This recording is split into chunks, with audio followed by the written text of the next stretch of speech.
दोस्तों आज मैं आपको एक एक ही चीज़ से मतलब जो गले के जितने भी रोग हैं, जितने भी, इवन गले का कैंसर तक, थायराइड तो अलग चीज़ आ गई, इसमें गले के होने वाले टॉन्सिलाइटिस, चाहे बच्चों को हैं, चाहे बड़ों को हैं, चाहे किसी को भी हैं, ये गले की हर बीमारी को दूर करती है। ये जो मैं दवाई बताने जा रहा हूँ, यानी गले के टॉन्सिलाइटिस, जो भी आपके स्वरयंत्र हैं उनका इलाज, थायराइड का इलाज, और एक और चीज़ मैंने कही कि गले का कैंसर। दोस्तों आज का जो मेरा विषय है वो है थायराइड के ऊपर। दोस्तों थायराइड एक ऐसी बीमारी बन चुकी है कि मतलब जो डॉक्टरों के लिए एक गले की हड्डी बन चुकी है। तो जितनी भी अंतःस्रावी ग्रंथियों द्वारा हमारी बॉडी के अंदर जो रोग उत्पन्न होते हैं या रोग हैं, वो डॉक्टरों के लिए गले की हड्डी बन चुकी है, उसका निदान नहीं है। मतलब जैसे एक जो शुगर है वो भी अंतःस्रावी ग्रंथि के द्वारा है, और ये जो थायराइड है ये भी अंतःस्रावी ग्रंथि के द्वारा है। थायराइड है क्या? लोग सोचते हैं कि थायराइड को बीमारी है। दोस्तों थायराइड को बीमारी है ही नहीं। दरअसल में थायराइड एक ग्लैंड है यहाँ पे, और थायराइड जो ग्लैंड है उससे क्या होता है, एक थायरोक्सिन हार्मोन उससे निकलता है, सिक्रीट होता है उससे। जब ये कम छोड़ता है, जैसे थायरोक्सिन हार्मोन जो है अगर ये ग्लैंड कम छोड़े तो ये जो बीमारी उत्पन्न होती है उसको बोलते हैं हाइपोथायराइड। हाइपोथायराइड एक किस्म हो गई। दूसरी किस्म, जब ये थायरोक्सिन, ये ग्लैंड थायरोक्सिन जो इसका पदार्थ है, ये हार्मोन ज़्यादा सिक्रीट करता है, तो क्या होता है, हाइपरथायराइड, यानी कि हाइपोथायराइड और हाइपरथायराइड। अब इसमें पहचान क्या है? जैसे अचानक आदमी का वजन बढ़ना, मोटा हो जाना, और दोस्तों ये बीमारी ज़्यादातर औरतों में पाई जाती है, आदमियों में भी है लेकिन औरतों में थोड़ी ये इसकी मात्रा जो है वो ज़्यादा है। और इसका जो सबसे बड़ा लक्षण है वो यही है कि इसमें आदमी को थकान महसूस होती है, बीपी हाई को, मतलब जैसे ये प्रॉब्लमें चलती रहती हैं, घबराहट रहना, काम करने को इच्छा नहीं करना, आलसपन, तो ये इसके मुख्य कारण हैं। ये जो मतलब इससे पता लग जाता है कि हाँ एक आदमी कुछ दिनों में बिल्कुल वो उस मोटा हो गया, और थोड़ी गले में उसको, जो बोलने में उसको थोड़ी सी असमंजस सा मतलब महसूस करता है, वो गले में उसकी ठीक ढंग से आवाज़ नहीं निकलती। अब दूसरा रोगी आ गया हाइपरथायराइड।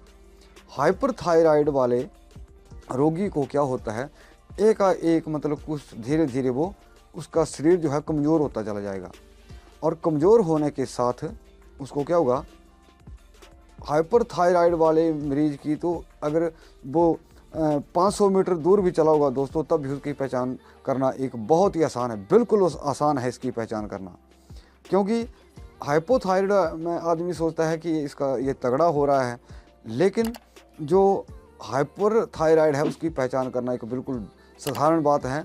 इसमें आदमी धीरे धीरे सूखता है, मतलब कमज़ोर होता जाएगा, आँखें थोड़ी उसकी बाहर को आएंगी, और उसको हल्का हल्का जो उसका ज्वर है, बुखार जो है उसको बना रहता है, और वीकनेस महसूस होती है, हड्डियाँ कमज़ोर होती हैं। तो ये जो चीज़ें मैंने बताई, ये दो बीमारियाँ, अब बहुत सारे लोगों ने इसके ऊपर अपने कंटेंट डाले हैं, जो भी डाले हैं अच्छे डाले हैं, लेकिन विशेष मेन चीज़ यहाँ आती है कि ये जो थायराइड है, जो ग्लैंड है, तो इसको कैसे ठीक किया जाए। अब दोस्तों मैं आपसे निवेदन करना चाहता हूँ कि हमारा लाइक वाला बटन जो है वो ज़रूर दबाएं। तो दोस्तों बात आती है इसकी ट्रीट कैसे करें इसको। अब देखिए बहुत सारे लोगों ने ऐसे कंटेंट डाले हैं। अब कईयों ने इसके लिए एक उज्जाई प्राणायाम बताया है, लेकिन दोस्तों आपने कोई प्राणायाम नहीं करना है, सिंपल सी तारीफ। कई लोगों को करना ही नहीं आएगा, अगर करेंगे थोड़ा उनसे गलत हो जाएगा, और ऐसी कुछ चीज़ें अगर प्राणायाम या आसन हमने गलत कर लिए तो समझ लीजिए उसका गलत इफेक्ट पड़ेगा। तो पहली एक्सरसाइज दोस्तों में, जो भी थायराइड से, चाहे जिनको हाइपर थायराइड है चाहे हाइपोथायराइड है, उनके लिए मैं एक मतलब एक डेमो दे रहा हूँ अभी। क्या करना है आपने, पालथी मार के बैठ जाएं सुबह और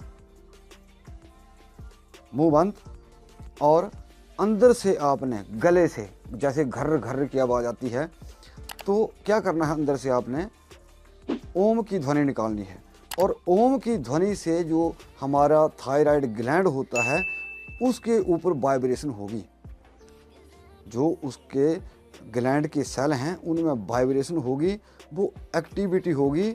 और जैसे ही देखिए, जैसे कोई आदमी लेटा रहता है तो समझ लीजिए वो कंडम हो गया, तो जब वो जागृत होने लगेगा तो उसके ऊपर वाइब्रेशन होगी और जो एक्टिव हो जाएगा तो अपना काम जो है वो सुचारू रूप से करना शुरू कर देगा। अब मैं बता रहा हूँ कैसे करना है।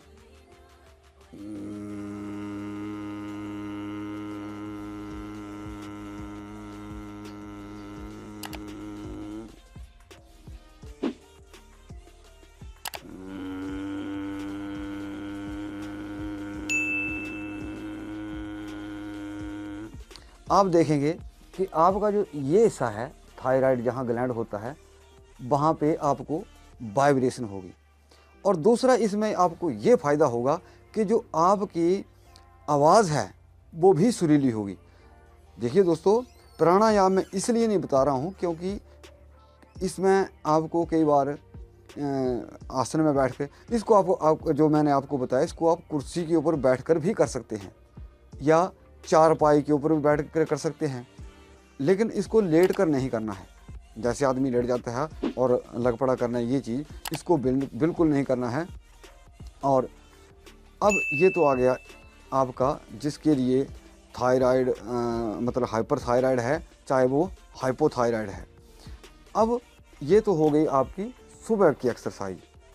अब जो आपने दवाई लेनी है दोस्तों, आज मैं आपको एक ही चीज़ से, मतलब जो गले के जितने भी रोग हैं, जितने भी, इवन गले का कैंसर तक, थायराइड तो अलग चीज़ आ गई, इसमें गले के होने वाले टॉन्सिलाइटिस, चाहे बच्चों को हैं चाहे बड़ों को हैं चाहे किसी को भी हैं, ये गले की हर बीमारी को दूर करती है ये जो मैं दवाई बताने जा रहा हूँ।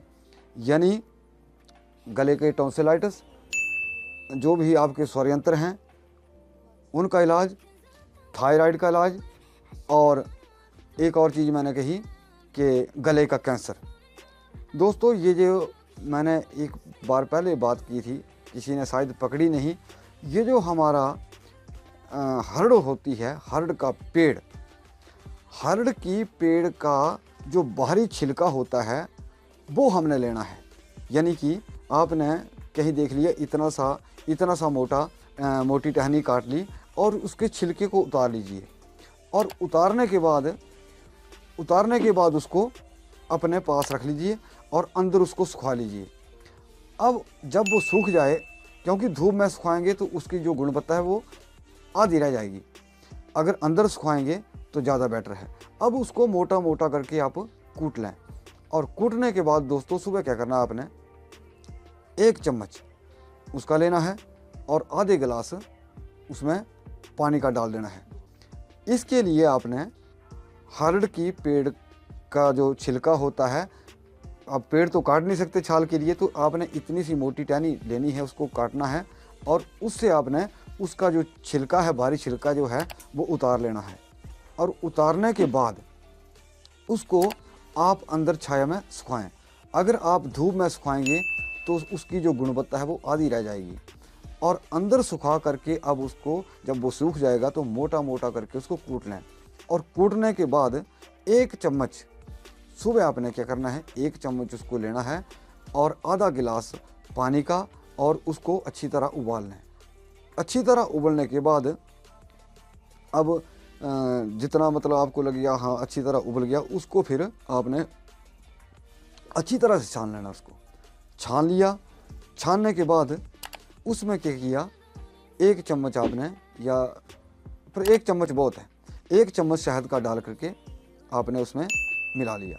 और मिलाने के बाद या आप जिस टाइम उसको उबाल रहे होते हैं उसमें भी डाल सकते हैं और बाद में भी, अगर बीच में डाल दें तो ज़्यादा बेटर है उबलते समय।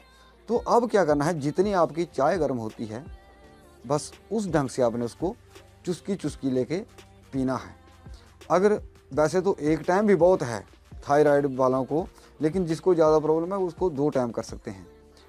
और ये जो चीज़ है मतलब क्रॉनिक से क्रॉनिक गले के टॉन्सिलाइटिस, थायराइड और गले का कैंसर।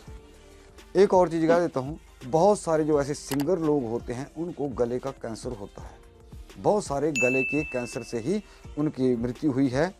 तो अगर ये चीज़ करते रहें तो गले मतलब जो गले के कैंसर से सिंगर लोग मरते हैं, अगर इस चीज़ को करते रहेंगे तो उनको गले का कभी कैंसर भी नहीं होगा।